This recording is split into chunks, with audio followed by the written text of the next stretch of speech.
الحمد للہ رب العالمین والصلاة والسلام علی رسولہ محمد وعلی آلہ واصحابہ اجمعین، اما بعد۔ معزز سامعین، محترم حضرات، 5 ہجری میں غزوہ خندق پیش آیا، جس میں مشرکین مکہ بڑی جمعیت کے ساتھ مدینہ منورہ پر حملہ آور ہوئے، اور مدینہ کے پاس بنو قریظہ جو یہودیوں کا قبیلہ تھا، رسول اللہ صلی اللہ علیہ وسلم کا حلیف اور معاہد تھا، لیکن یہودیوں کے اس قبیلے نے رسول اللہ صلی اللہ علیہ وسلم سے بدعہدی کی اور مشرکین سے مل گیا۔ اسی کے ساتھ ایک دوسرا قبیلہ بنی بکر بن کلاب، یہ مشرکین سے ملا ہوا تھا۔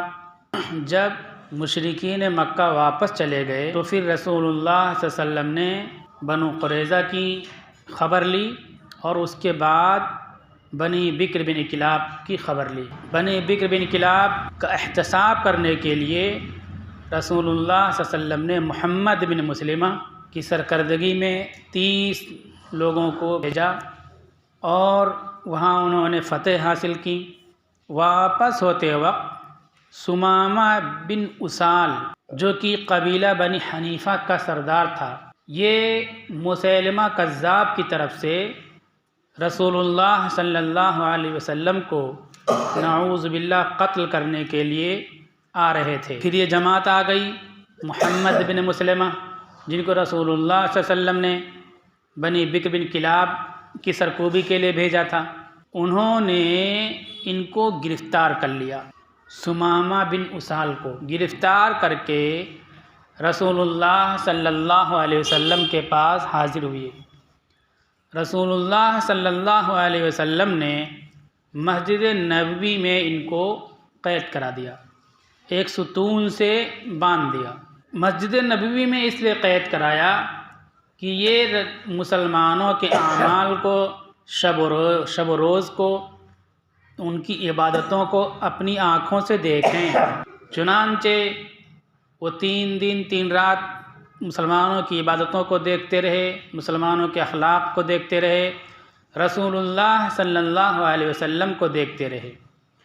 ہر دن جب رسول اللہ صلی اللہ علیہ وسلم حاضر ہوتے تو ان کا حال پوچھتے، تو وہ یہی کہتے، ان تنعم علی شاکر وَإِن تقتل زاد من وَإِن كُنْتَ تُرِيدُ الْمَالِ فَاسْأَلْ مِنْهُ مَا شِئْتَ، کہ آپ اگر ہمارے ساتھ احسان کریں گے، یعنی ہم کو چھوڑ دیں گے، قتل نہیں کریں گے، تو یہ احسان شکر کرنے والے بندے پر کریں گے، یعنی میں اس احسان کو بھولوں گا نہیں، اور اگر آپ ہم کو قتل کر دیتے ہیں، تقتل زاد من، تو ہم نے غلطی کی ہے، اس غلطی کے نتیجے میں قتل کرنا آپ کا صحیح ہوگا، آپ صحیح مقام پر ہوں گے۔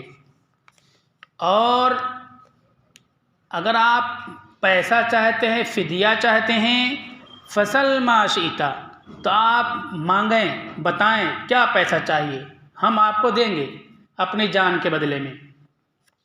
یہ سمامہ بن اسال کہتے تھے۔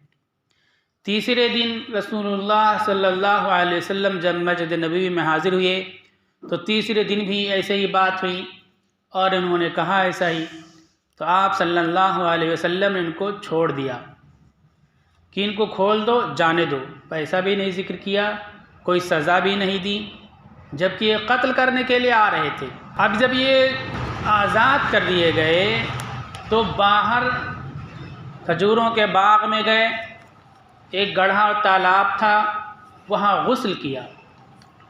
غسل کرنے کے بعد باہر سے پھر اب واپس مسجد میں رسول اللہ صلی اللہ علیہ وسلم کے پاس حاضر ہوئے اور کلمہ شہادت پڑھا، اشہد ان لا الہ الا اللہ واشہد ان محمدًا عبدہ ورسولہ، یہ کلمہ پڑھ لیا۔ کتنے بڑے دشمن تھے! مسیلمہ کذاب، اس نے نبوت کا دعویٰ کیا تھا، رسول اللہ صلی اللہ علیہ وسلم کو خط لکھا تھا کہ ہماری نبوت کو مانو یا آدھا آدھا نبوت کو بانٹ لیا جائے، اور اس سے معرکہ اور جنگ کی صورت بن چکی تھی۔ وہ اس کی طرف سے رسول اللہ صلی اللہ علیہ وسلم کو یہ قتل کرنے کے لیے آئے تھے، لیکن 3 دن مسجد نبوی میں رہ کر کے مسلمانوں کے اعمال کو دیکھا، ان کے اخلاق کو دیکھا، رسول اللہ صلی اللہ علیہ وسلم کی زندگی کو دیکھا، ان کے دماغ میں جتنی چیزیں منفی اور نگیٹو تھیں سب ختم ہو گئیں اور اسلام کا نقش ان کے دماغ میں جم گیا۔ چھوٹنے کے بعد کلمہ پڑھا تاکہ یہ کوئی الزام نہ دے سکے کہ ڈر کی وجہ سے کلمہ پڑھ لیا۔ چھوٹنے کے بعد کلمہ پڑھا اور مسلمان ہوئے، اسلام قبول کیا، اور انہوں نے کہا، رسول اللہ صلی اللہ علیہ وسلم سے کہا، واللہ ما کان علی الارض وجہ ابغض الی من وجہک، اللہ کی قسم روئے زمین پر کوئی ایسا چہرہ نہیں تھا جو آپ سے زیادہ مجھے ناپسندیدہ ہو، یعنی نعوذ باللہ آپ کا چہرہ اور آپ کی ذات روئے زمین پر سب سے زیادہ ناپسندیدہ تھی۔ کسی سے مجھے دشمنی نہیں تھی، کسی سے عداوت نہیں تھی، کسی کے خلاف میرے سینے میں دشمنی کی آگ نہیں جل رہی تھی۔ اگر میرے سینے میں کسی کے تعلق سے عداوت کی آگ جل رہی تھی تو آپ تھے۔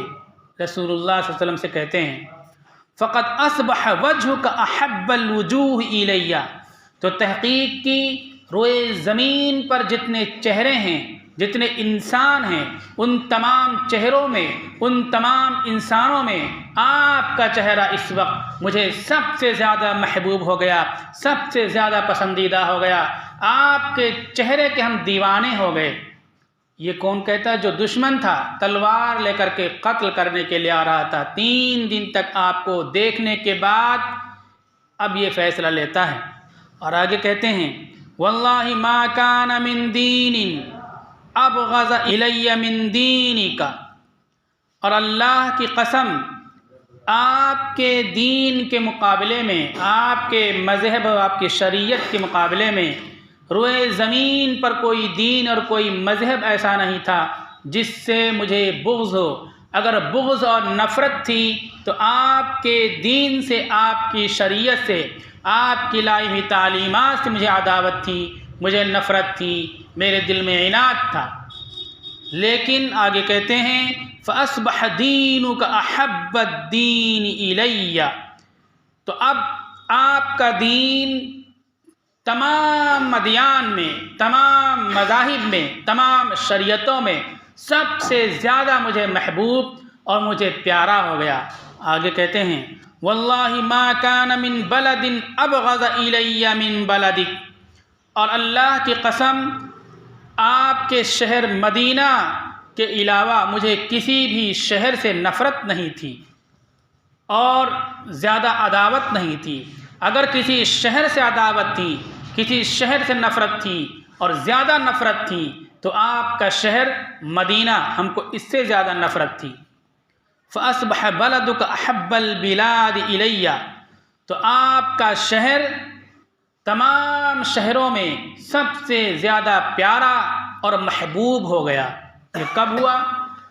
3 دن تک مسلمانوں کے اعمال کو دیکھا، ان کے اخلاق کو دیکھا، ان کے اٹھنے بیٹھنے کو دیکھا، ان کے نظم و نسق کو دیکھا، ان کے ڈسپلین کو دیکھا، ان کی صفائی ستھرائی کو دیکھا، ان کی زبان کی مٹھاس کو دیکھا، ان کی سچائی کو دیکھا، رسول اللہ صلی اللہ علیہ وسلم کی زندگی کو دیکھا، تو اتنا بدترین دشمن ایک بڑی طاقت کی طرف سے رسول اللہ کو قتل کرنے کے لیے آ رہا تھا، اس کی زندگی میں ایسی تبدیلی اور ایسا انقلاب آ گیا۔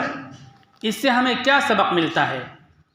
کہ کوئی ہمارا دشمن ہے، ہمارا معاند ہے، کسی کے سینے میں ہم سے، ہمارے تعلق سے دشمنی کی آگ جل رہی ہے، تو یہ ضروری نہیں ہے کہ دشمنی کا جواب ہم دشمنی سے دیں، بلکہ اس کے بنیادی عوامل اور وجوہات کو دیکھیں کہ دشمنی کیوں ہے، اور صحیح صورتحال اس کے سامنے لانے کی ہم کوشش کریں۔ جب صحیح صورتحال اس کے سامنے آئے گی تو سارے لوگ ضدی اور ہٹ دھرم نہیں ہوتے ہیں، بہت سے لوگ ایسے ہوتے ہیں کہ صحیح صورتحال جان لینے کے بعد فتنوں سے رک جاتے ہیں، عداوتوں سے رک جاتے ہیں، بلکہ آپ کے معاون و مددگار مظلوموں کے دست و بازو بن جاتے ہیں۔ ابھی جو ہمارے ساتھ حالات ہیں، عداوتوں کی ہوائیں چل رہی ہیں، طوفان اور آندھی چل رہی ہے، اس میں ایک طرف تو عداوتیں ہیں، عداوتوں کو پھیلایا جا رہا ہے اور اس کو بڑھاوا دیا جا رہا ہے، دوسری طرف ہماری طرف سے کیا ہوتا ہے؟ ہماری طرف سے اسلام کے بارے میں، دین کے بارے میں، نبی کے بارے میں دوسروں کو کچھ بھی نہیں بتایا جا رہا ہے، کوئی پیغام ہماری طرف سے نہیں جا رہا ہے۔ اور ہمارا اپنے اخلاقی زندگی کا جائزہ لیں تو کتنی کمزوریاں ہمارے اندر موجود ہیں۔ تو یہ ذمہ داری ہے، اس طوفان اور اس فتنے کو روکنے کا ایک بڑا طاقتور قوی ذریعہ یہ ہے کہ لوگوں کے سامنے رسول اللہ صلی اللہ علیہ وسلم کی زندگی کو بڑی قوت کے ساتھ، بڑی وسعت کے ساتھ اور بڑے پیمانے پر پیش کیا جائے۔ رسول اللہ صلی اللہ علیہ وسلم کی زندگی کو دیکھیے، وہ اتنے بڑے دشمن، لیکن جب آپ کی زندگی کو دیکھا تو بالکل ان کی سوچ ہی تبدیل ہو گئی۔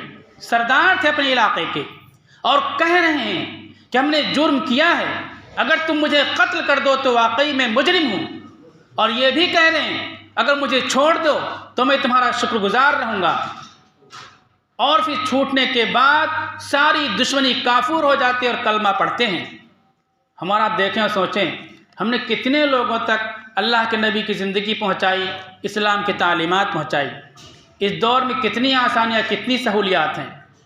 دوسرے لوگ جو دین کے دشمن ہیں وہ ہمارے خلاف جھوٹی باتیں پھیلا رہے ہیں بڑی تعداد میں، اس کے مقابلے میں ہماری طرف سے کچھ بھی نہیں ہو رہا ہے۔ تو حالات ہمارے کیسے سدھریں گے؟ ہم سب یہ عہد کریں کہ تمام لوگوں، ملنے جلنے والوں کو رسول اللہ صلی اللہ علیہ وسلم کی زندگی پر، آپ کی سیرت پر کوئی نہ کوئی کتاب پیش کریں گے۔ 2 سال پہلے اجین میں ایک کتاب ہندی میں چھپی تھی اور بڑے پیمانے پر سیرت پہ کوئز کمپٹیشن ہونے والا تھا، پھر اس پہ کچھ کسی وجہ سے رک گیا معاملہ۔ وہ کتاب سستی ہوگی، 70-80 روپے کی ہوگی۔ سید سلیمان ندوی رحمۃ اللہ علیہ کی کتاب ہے رحمت عالم۔ یا تو وہ کتاب ہر مسلمان 10-10 100 کاپی لے لے، سفر میں جاؤ، بازار میں جاؤ، کوئی بھی ملے آپ ان کو دے دو۔ اور اس سے زیادہ بہتر اور اچھی کتاب مولانا خالد سیف اللہ رحمانی صاحب کی ہے۔ موجودہ حالات کے تناظر میں رسول اللہ صلی اللہ علیہ وسلم کی زندگی کو انہوں نے لکھا ہے اور پیش کیا ہے۔ ہندی میں اس کی اشاعت جو ہے یہیں MP کے لوگوں نے، اندور کے لوگوں نے قبول کی ہے۔ وہ کتاب بھی ہندی میں چھپ گئی ہوگی۔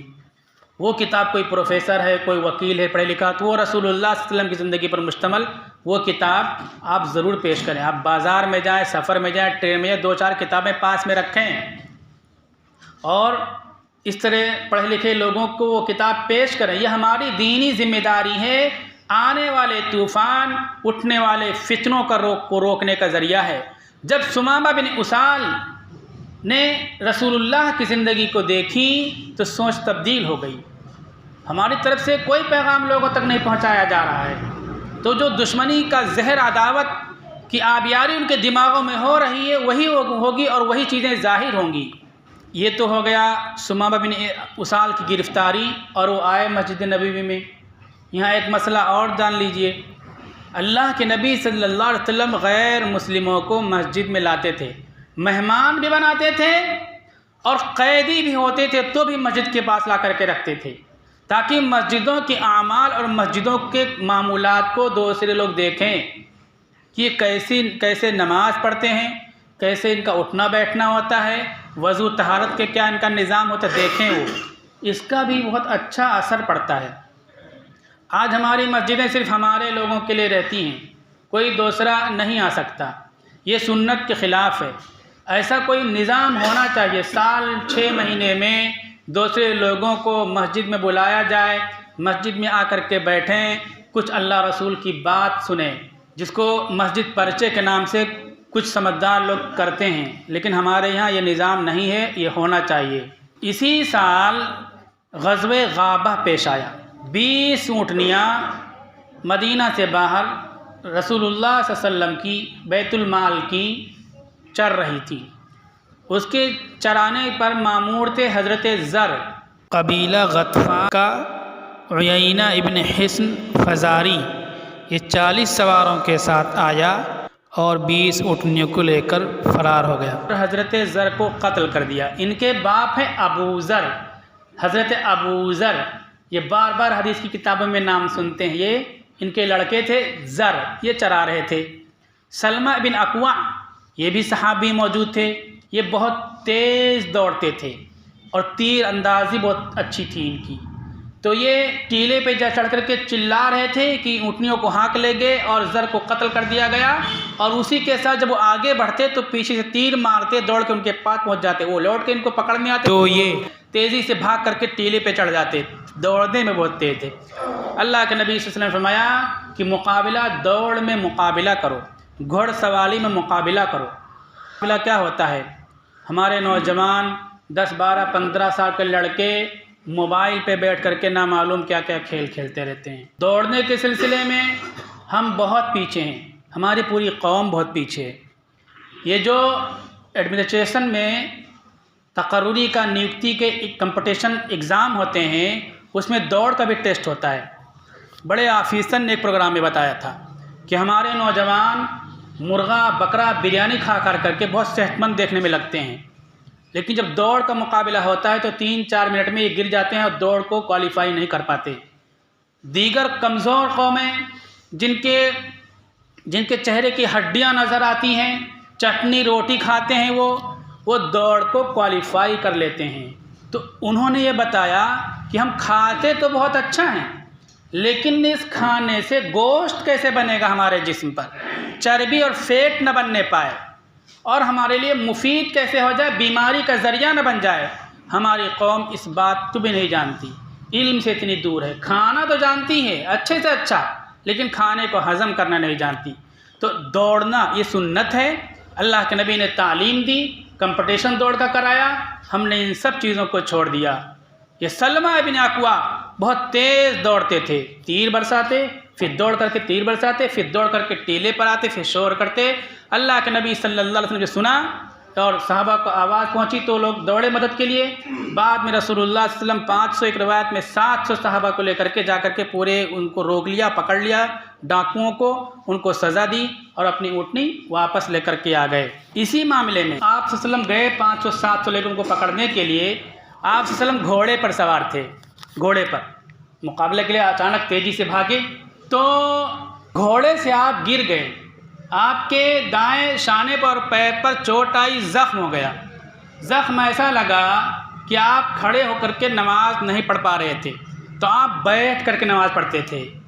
اب اس میں بھی ہم مسئلہ جان سکتے ہیں. پہلے تو مجھے بہت برا لگتا تھا کہ سب کرسی پہ بیٹھ جاتے ہیں، لیکن میرے گھٹنے میں کچھ پریشانی ہوئی تو مجھے محسوس ہوا. اس کے علاوہ کچھ لوگوں کی چربی پیر میں زیادہ ہو جاتی ہے تو بیٹھنے میں دشواری ہوتی ہے.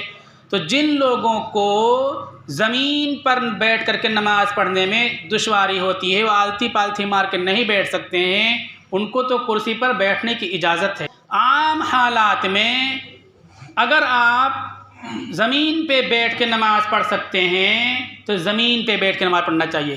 اس موقع پر اللہ کے نبی صلی اللہ علیہ وسلم نے زمین پہ بیٹھ کر کے نماز پڑھی. اور پھر آخری عمر میں جب پردہ فرمانے والے تھے تو روایتوں میں آتا ہے کہ رسول اللہ صلی اللہ علیہ وسلم 2 صحابہ کے کندھوں پر ہاتھ رکھ کر کے مسجد میں آتے اور پیر ہلا نہیں پاتے تھے، پیر زمین پہ گھسٹتے ہوئے چلتا تھا، پیر کی نشان لکیر زمین میں بن جاتے تھے. ہم لوگ سمجھ نہیں پائیں گے، ہمارے راستے پکے ہوتے ہیں، پہلے دھول اور مٹی کے راستے ہوتے تھے. اس طرح سے چل نہیں پاتے تھے اور کرسی مسجد میں موجود تھی، مسلم شریف کی روایت ہے، لیکن کرسی پر بیٹھنے کے بجائے زمین پر پیر پالتھی مار کر کے آپ صلی اللہ علیہ وسلم بیٹھے. تو جو لوگ معذور ہوں، رکوع سجدہ نہیں کر سکتے، بیٹھ کے نماز پڑھنا ان کی مجبوری ہے، وہ آلتی پالتھی مار کر کے بیٹھیں اور کرسی سے پرہیز کریں. کچھ لوگوں کی کمر میں درد تکلیف ایسی ہوتی کہ آلتی پالتھی مارنے کے لیے زمین پہ نہیں بیٹھ سکتے. پہلے بات مجھے سمجھ میں نہیں آتی تھی، لیکن جب مجھے تکلیف ہوئی، ہمارا جو انجیکشن لگا آپریشن کے ٹائم، اس وقت مجھے محسوس ہوا کہ نہیں، کرسی کچھ لوگوں کی واقعی ضرورت ہوتی ہے، وہ زمین میں آلتی پالتھی مار کے بھی نہیں بیٹھ سکتے، ان کے لیے مجبوری ہے. لیکن عام طور پر کوئی تکلیف ہو جائے تو کرسی پہ نہ بیٹھیں، زمین پہ بیٹھیں. اس انداز سے بیٹھنا جسے سب لوگ دیکھیں، آپ نمایاں رہو، اللہ کے نبی صلی اللہ علیہ وسلم نے منع فرمایا اور ایسے لوگوں پر لعنت فرمائی. اگر آپ کرسی پر بیٹھتے ہو، سب آپ کو دیکھتے ہیں عام حالات میں، تو بلا وجہ بغیر کسی لذت کے آپ کو گناہ ملتا ہے، اللہ کے نبی کی لعنت ہوتی ہے۔ تو دو دست آ گئے، دو جلاب آ گئے، کرسی لے کر کے بیٹھ گئے، ایسا نہ کریں۔ جن کو معذوری ہے واقعی وہ تو کرسی پہ بیٹھیں، ان کی کرسی بھی کہیں کنارے لگے، پلر کے آڑ میں لگے، دیوار کے پاس لگے، اس طرح سے تو کرسی کا مسئلہ بھی معلوم ہو گیا اور غزوہ غابہ کی صورتحال بھی معلوم ہو گئی۔ اللہ تعالیٰ عمل کی توفیق عطا فرمائے۔